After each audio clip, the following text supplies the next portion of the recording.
On her first day at a top Chicago firm, Eleanor Brooks, a successful black businesswoman, was steps from a crucial board meeting when a security guard blocked her path with, "This meeting isn't for you."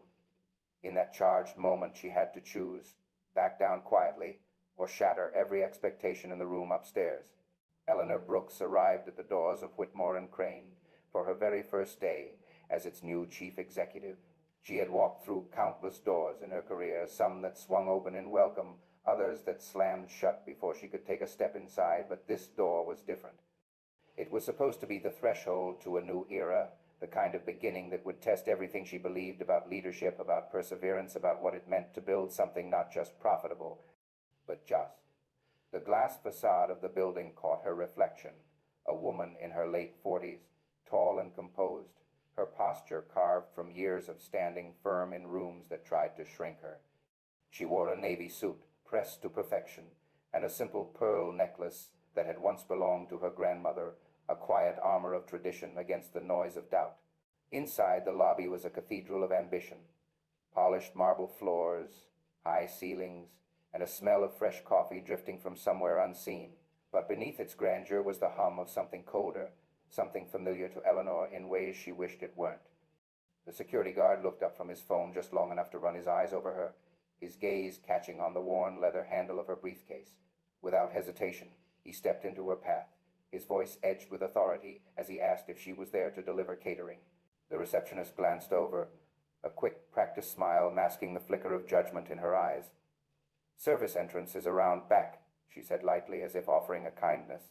Eleanor had learned long ago that dignity is a muscle. You either let moments like this weaken it, or you hold it steady no matter how much the weight presses down. She thanked them both, her tone warm but unyielding, and waited.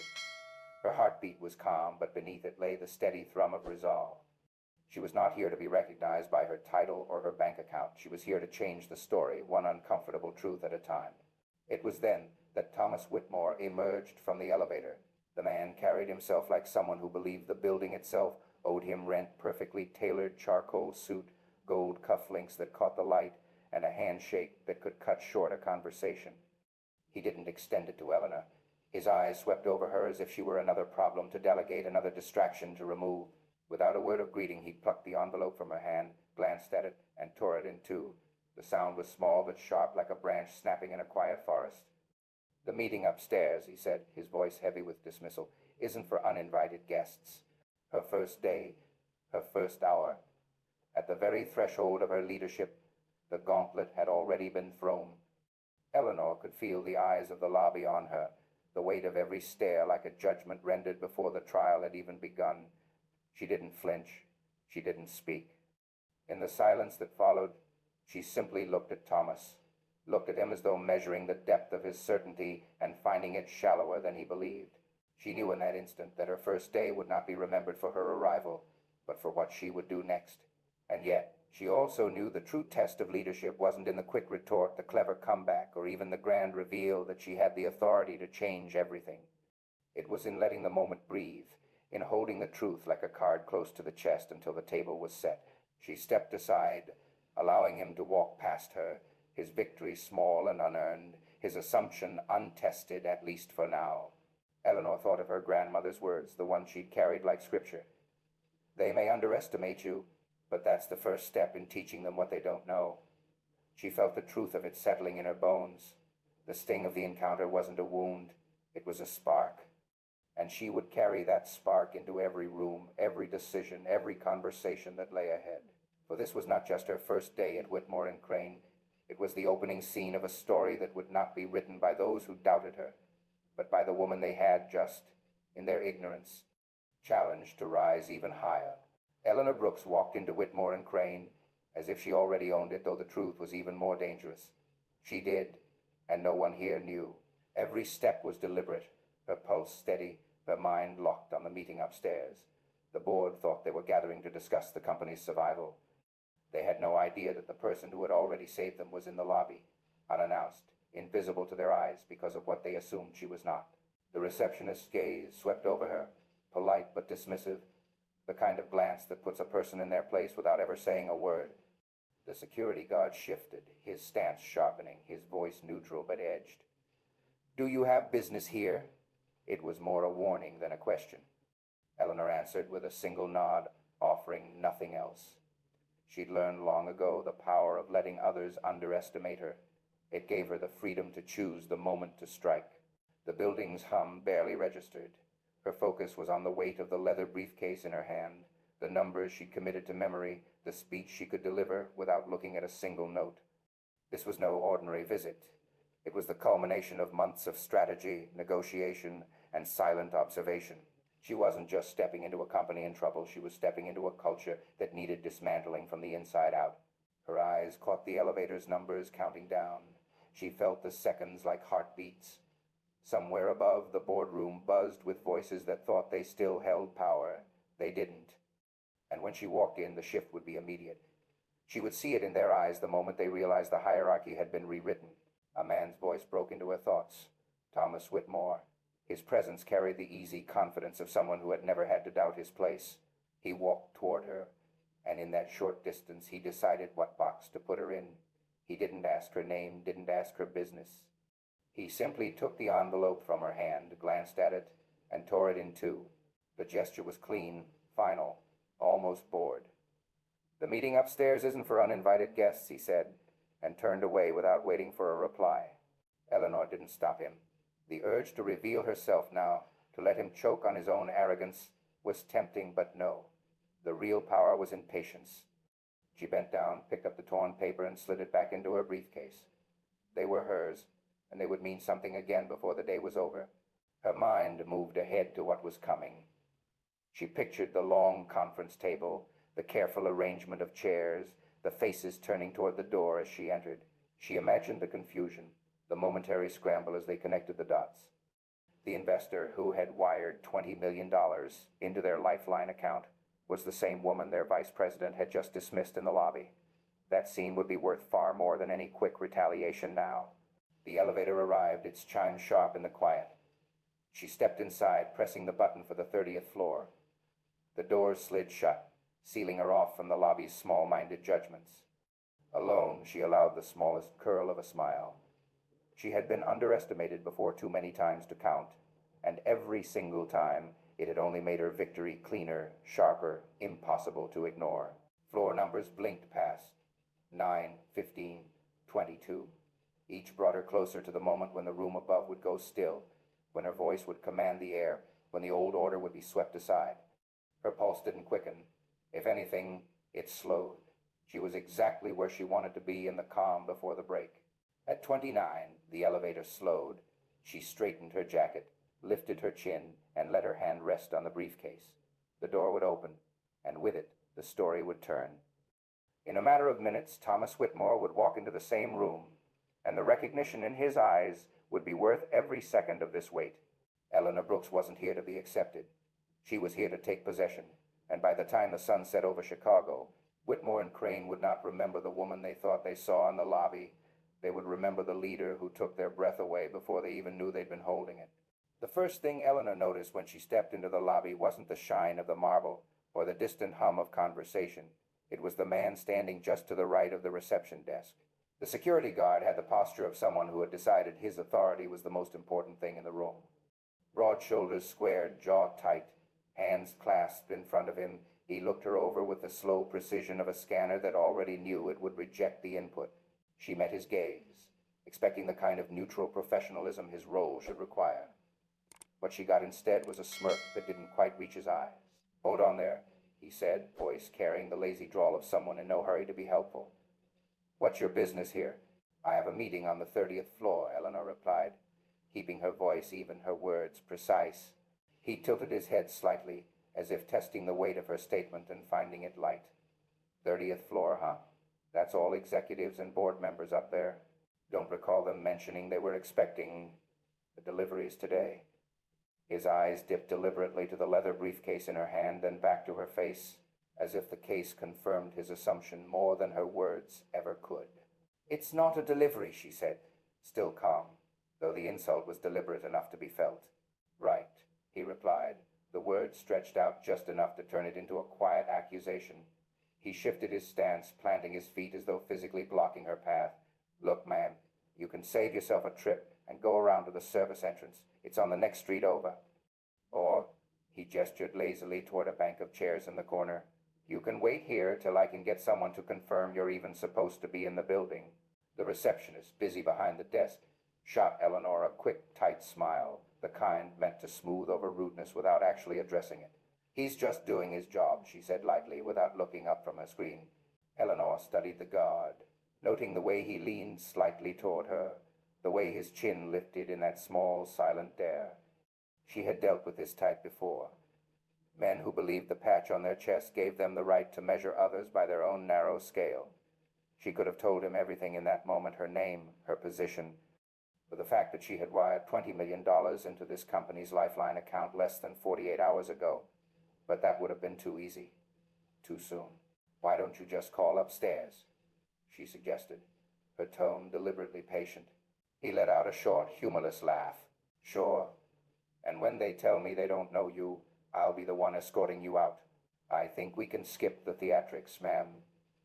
His use of ma'am wasn't respectful. It was a lid on the pot, meant to keep her in place. Eleanor's fingers tightened imperceptibly on the handle of her briefcase. She didn't step back. She didn't raise her voice. She simply let her silence stretch, her eyes fixed on his until something in his expression faltered for half a second before he recovered. The elevator chimed. Both of them turned as the doors slid open to reveal Thomas Whitmore. His stride was smooth, confident, his gaze sweeping the lobby until it landed on Eleanor. Without asking a question, without a flicker of curiosity, he reached out, took the envelope from her hand, glanced at it, and tore it cleanly in two. The sound was quick, decisive, like the snap of a lock.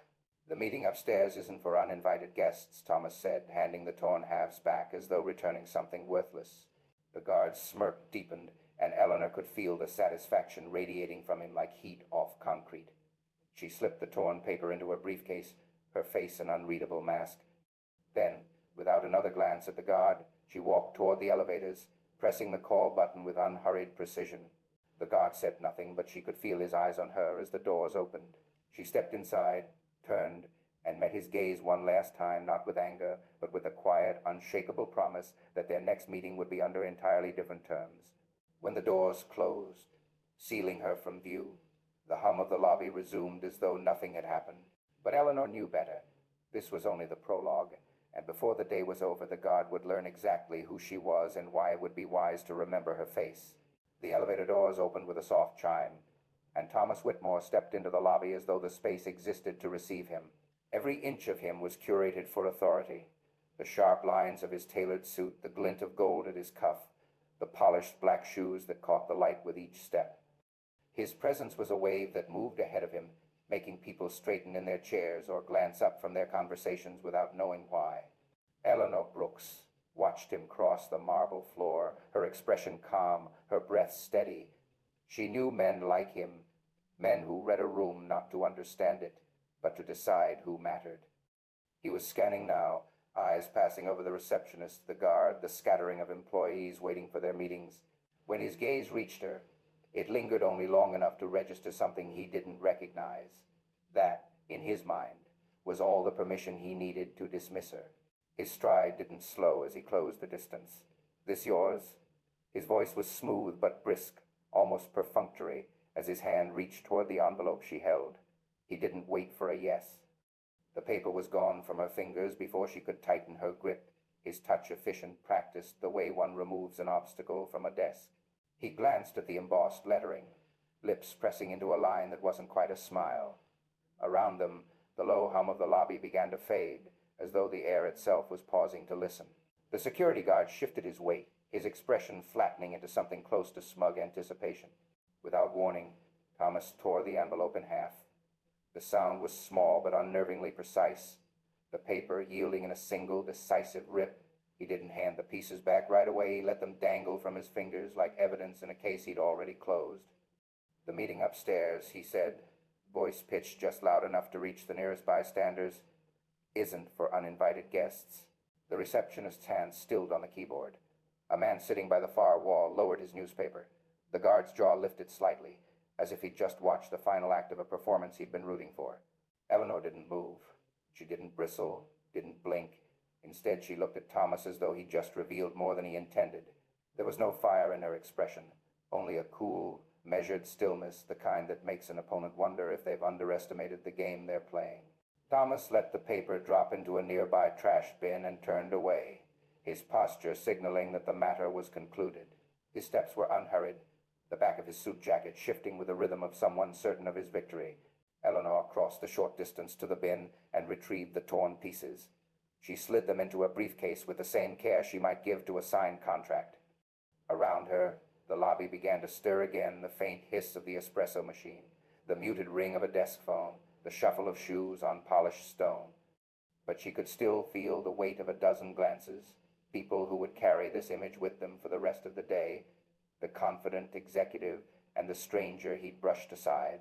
What none of them knew, what Thomas himself didn't know, was that the moment he thought he'd defined her was the exact moment he'd handed her the advantage.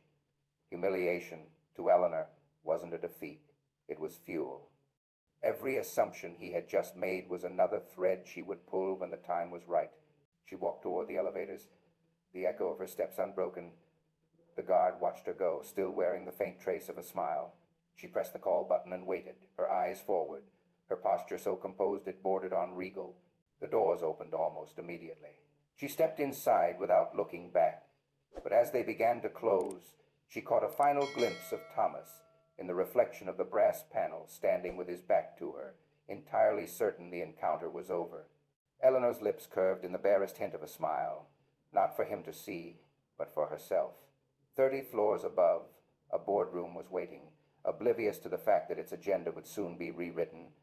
When the doors opened again, the air inside that room would shift, the hierarchy would tilt, and the man who had just torn her invitation would realize he'd been holding the losing hand all along.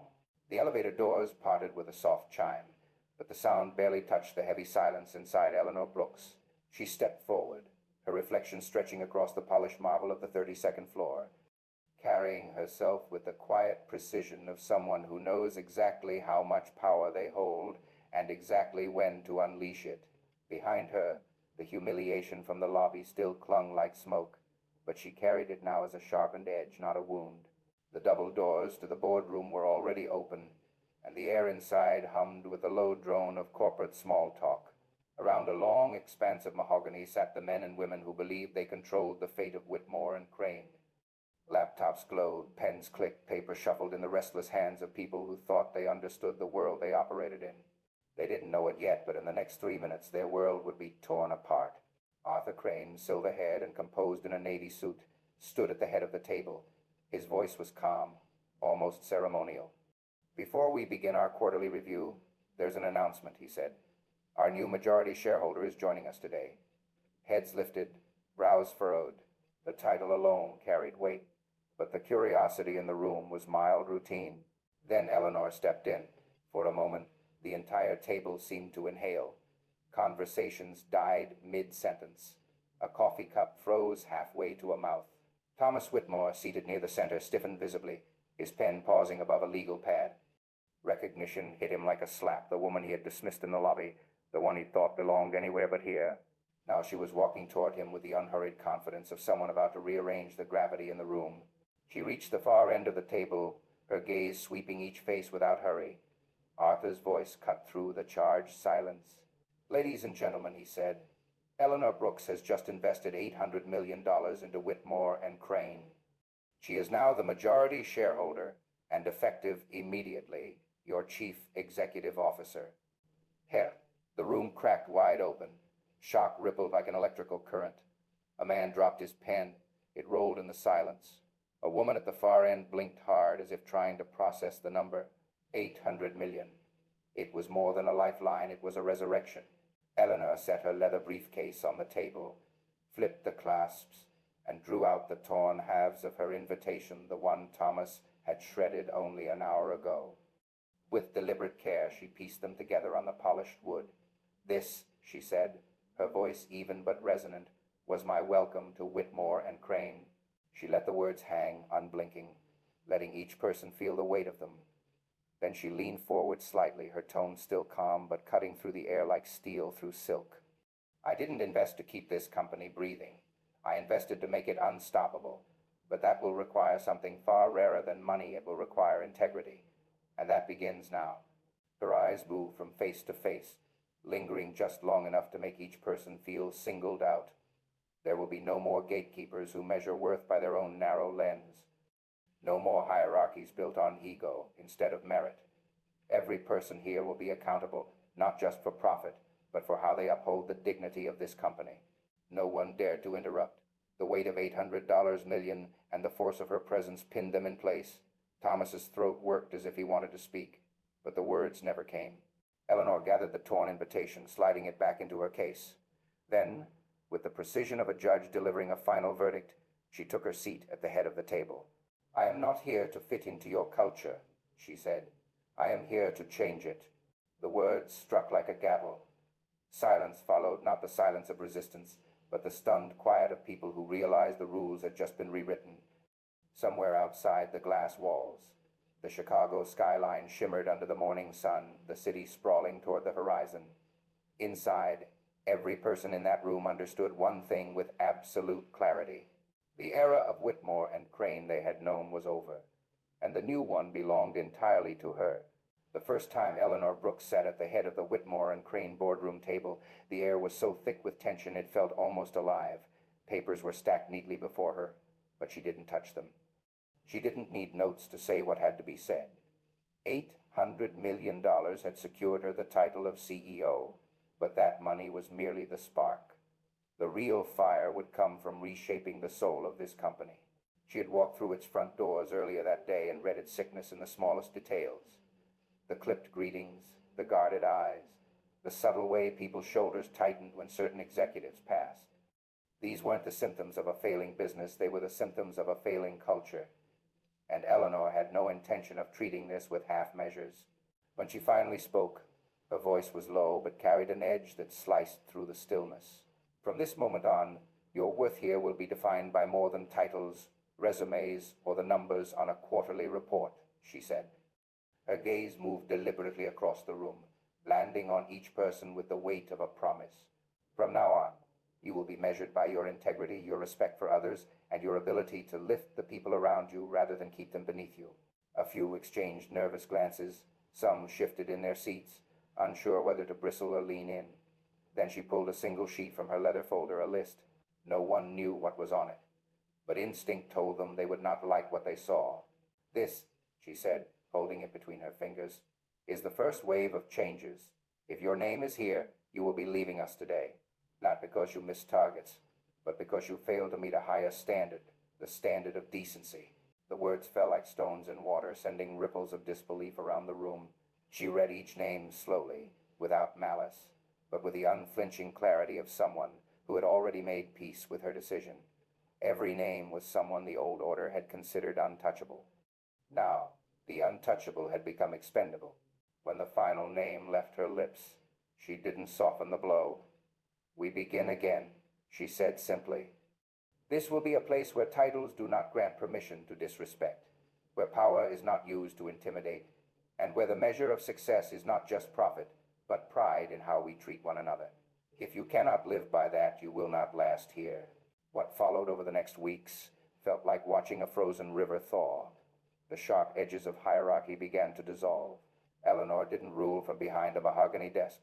She walked the floors, stopping to ask questions, shaking hands, learning names. She tore down the glass partitions that kept executives cloistered away, replacing them with open, sunlit spaces where anyone could pull up a chair.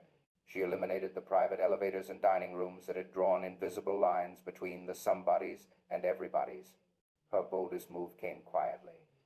One voice was launched without fanfare, an initiative that paired senior leaders with interns from struggling neighborhoods.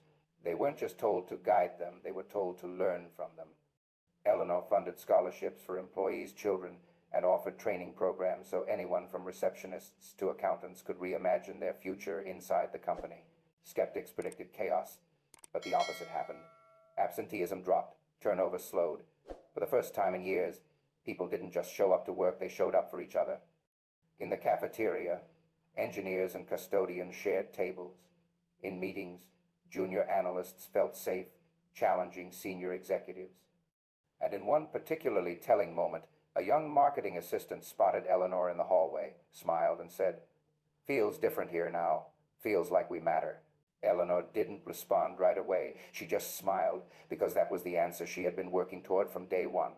The $800 million investment might have been the headline, but money had never been the miracle. The miracle was watching strangers become allies, watching a company that once survived on fear begin to thrive on respect. Standing at the top floor windows one evening, looking out over the Chicago skyline, she thought about what they had built in such a short time. The lights below stretched for miles, each one a reminder of the people she was fighting for.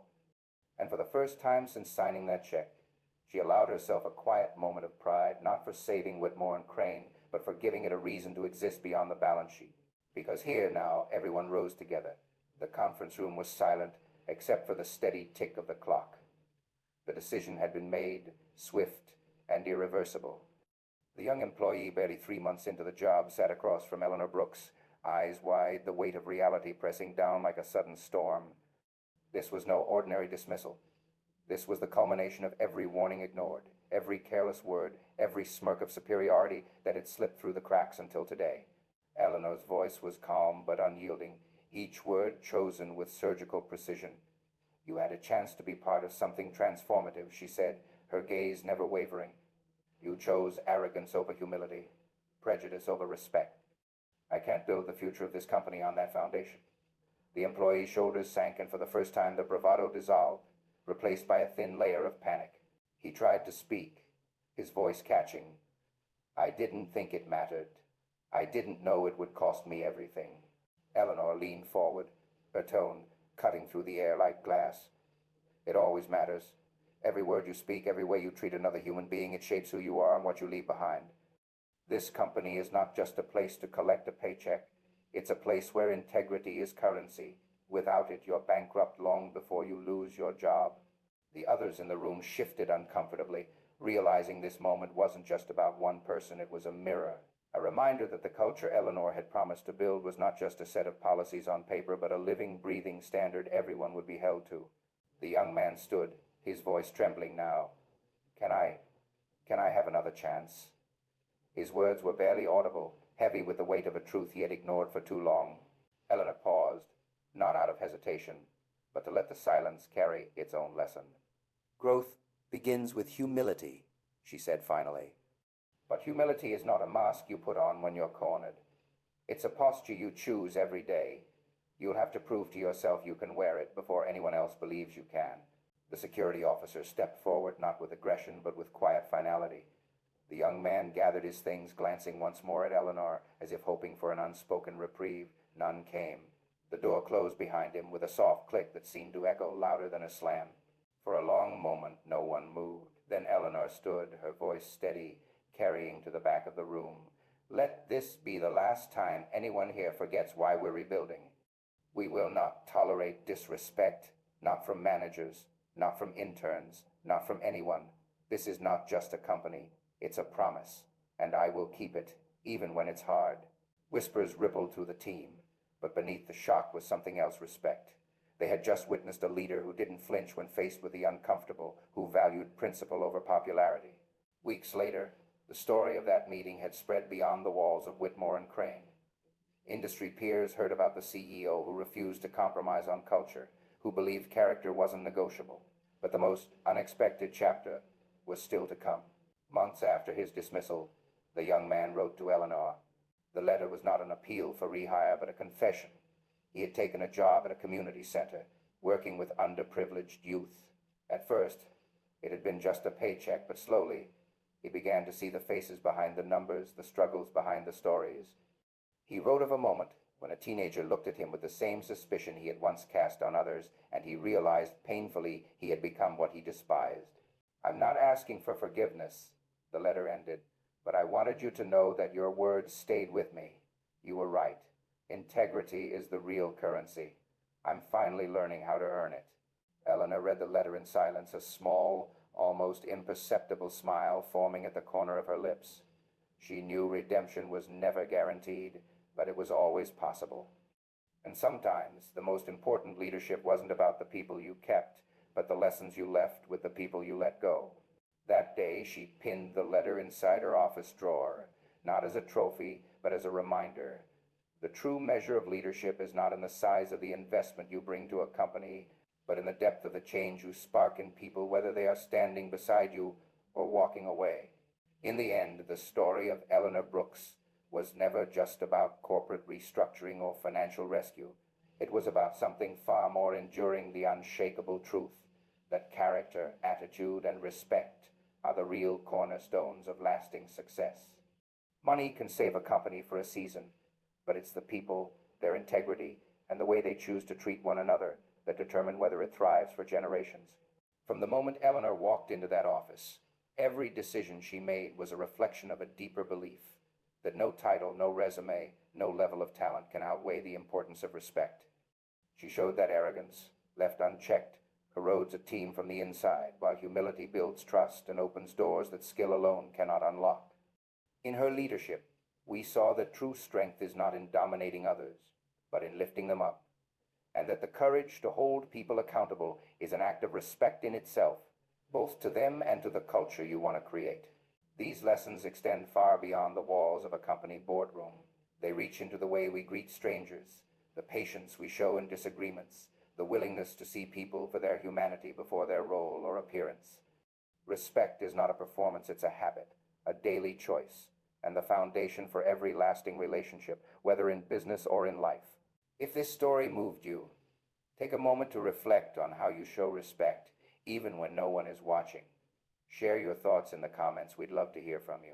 And if you want to hear more powerful stories with lessons you can carry into your own life, make sure to subscribe to our channel. We have many more stories ahead, each carrying a piece of wisdom you can put into action. Thank you for watching our video. May your day be filled with kindness, integrity, and the courage to treat every person with the respect they deserve.